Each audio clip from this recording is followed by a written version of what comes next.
इसवी सन 1916 मध्ये महर्षी धोंडो केशव कर्वे यांचा महिला विद्यापीठ स्थापनेमागील उद्देश कोणता होता? महाराष्ट्र गट ब अराजपत्रित सेवा संयुक्त पूर्व परीक्षा 2026 जो पेपर 14 जून 2026 ला झाला होता, या प्रश्नाबद्दल आपण माहिती पाहत आहोत. मित्र हो, तलाठी म्हणजेच एमपीएससी गट क ही परीक्षा आपली 27 ऑक्टोबरला होणार आहे आणि त्यासाठी आपण PYQ चा अभ्यास करत आहोत. चला तर ऑप्शन आहेत: स्त्रियांना उच्च शिक्षण देणे, स्त्रियांना गायन कलेचे शिक्षण देणे, स्त्रियांना स्वावलंबी बनवणे. आणि यासाठी पर्यायी उत्तरे देण्यात आले आहेत: फक्त अ, फक्त ब, फक्त अ आणि क आणि अ ब क. आणि याचं योग्य उत्तर असणार आहे फक्त अ आणि क. बघा, 1916 मध्ये महर्षी धोंडो केशव कर्वे यांनी महिला विद्यापीठ स्थापनेमागील फक्त अ आणि क म्हणजेच स्त्रियांना उच्च शिक्षण देणे आणि स्त्रियांना स्वावलंबी बनवणे हे याचे मुख्य उद्देश होते महिला विद्यापीठ स्थापन करण्याचे. याचं स्पष्टीकरण आपण आता पाहूया. महिला विद्यापीठाची स्थापना महर्षी धोंडो केशव कर्वे यांनी 3 जून 1916 रोजी भारतातील पहिल्या महिला विद्यापीठाची म्हणजेच श्रीमती नाथीबाई दामोदर ठाकरसी महिला विद्यापीठ जे SNDT नावाने ओळखले जाते याची स्थापना केली होती. या स्थापनेमागे मुख्य उद्देश होता उच्च शिक्षण, जो विधान अ मध्ये आहे. महिलांना पुरुषाप्रमाणेच उच्च शिक्षणाची संधी उपलब्ध करून देणे हा या स्थापनेमागे मुख्य उद्देश होता. आणि विधान क आहे स्वावलंबन, स्त्रियांना शिक्षण देऊन समाजात प्रतिष्ठा मिळवून देणे, त्यांना आर्थिक सामाजिक दृष्ट्या स्वावलंबी बनवणे हे त्यांचे ध्येय होते. महर्षी धोंडो केशव कर्वे 3 जून 1916 रोजी भारतातील पहिल्या महिला विद्यापीठाची स्थापना त्यांनी केली होती. चला तर विधान ब संदर्भात पाहूया.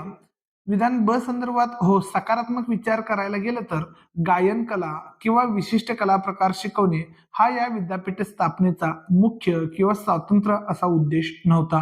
स्त्रियांचा एकूणच शैक्षणिक आणि सर्वांगीण विकास करणे हा या विद्यापीठ स्थापनेमागील मुख्य उद्देश होता. त्यामुळे अ आणि क हे विधान अगदी योग्य आहेत. आता महर्षी धोंडो केशव कर्वे यांच्यावर MPSC परीक्षेमध्ये कोणकोणते प्रश्न विचारले जातात आणि त्याबद्दल महत्वाचे नोट्स काय आहेत ते आपण पाहूया. महर्षी धोंडो केशव कर्वे 1858 ते 1962. चला महत्वाचा परिचय बघायचा तर महर्षी कर्वे हे महाराष्ट्रातील थोर समाजसुधारक, शिक्षण तज्ञ आणि स्त्री मुक्ती चळवळीचे खंदे पुरस्कर्ते होते.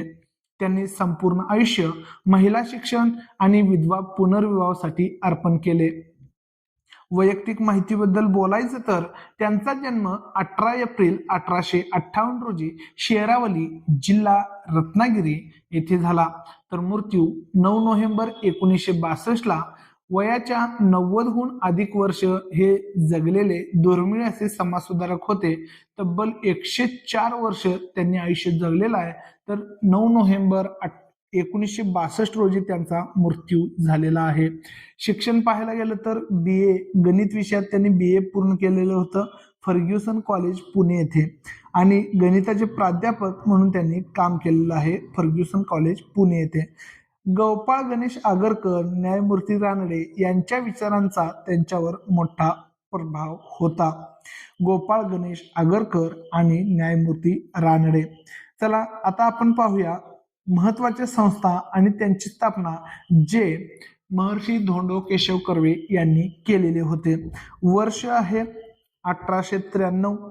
विधवा विवाह उत्तेजक मंडळ या संघटनेचा किंवा संस्थेच्या स्थापनेमागे विधवा पुनर्विवाहाला चालना देण्यासाठी किंवा चालना देणे हा मुख्य उद्देश होता आणि म्हणून विधवा विवाह उत्तेजक मंडळ स्थापन केलेलं होतं. 1896 मध्ये त्यांनी अनाथ बालिकाश्रमाची स्थापना केली. पुणे येथील हिंगणे या ठिकाणी विधवा आणि अनाथ मुलींच्या निवारा आणि शिक्षणासाठी.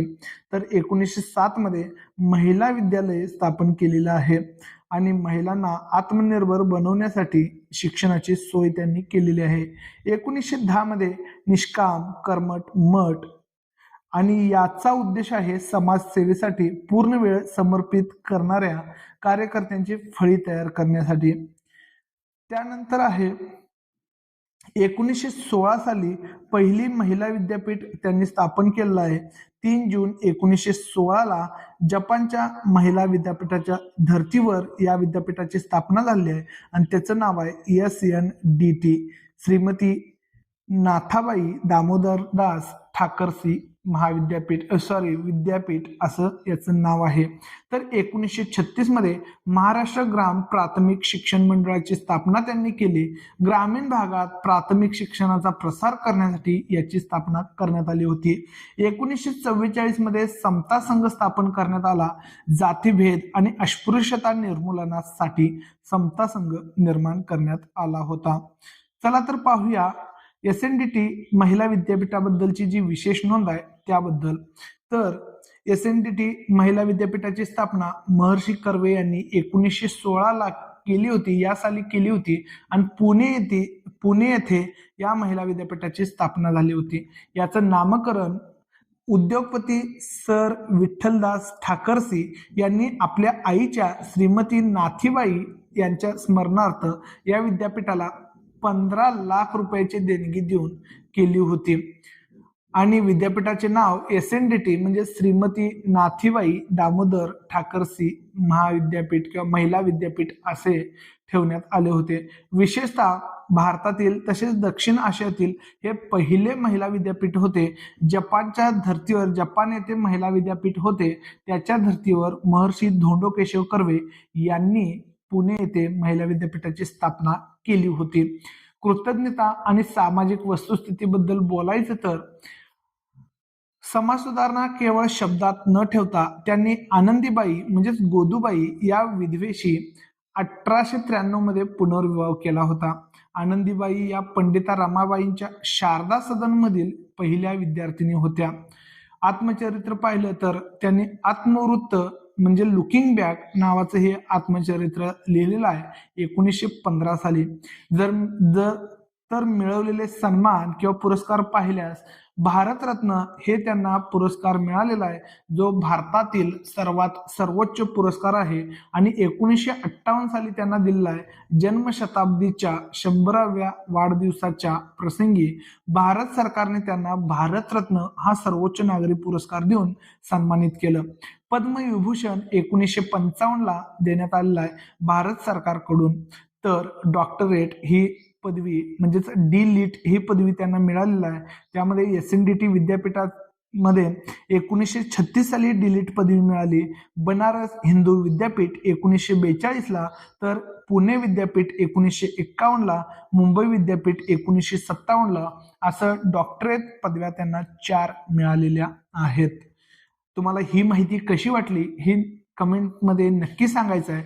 आणि आपल्याला पडलेला प्रश्न होता, इसवी सन 1916 मध्ये महर्षी धोंडो केशव कर्वे यांचा महिला विद्यापीठ स्थापनेमागील उद्देश कोणता होता? आणि हा प्रश्न 14 जून 2026 रोजी संयुक्त पूर्व परीक्षेला पडलेला होता. ऑप्शन आहेत स्त्रियांना उच्च शिक्षण देणे, स्त्रियांना गायन कलेचे शिक्षण देणे, स्त्रियांना स्वावलंबी बनवणे, आणि याचं योग्य उत्तर तुम्ही कमेंट करायचं आहे. भेटूया एका नवीन व्हिडिओमध्ये. धन्यवाद.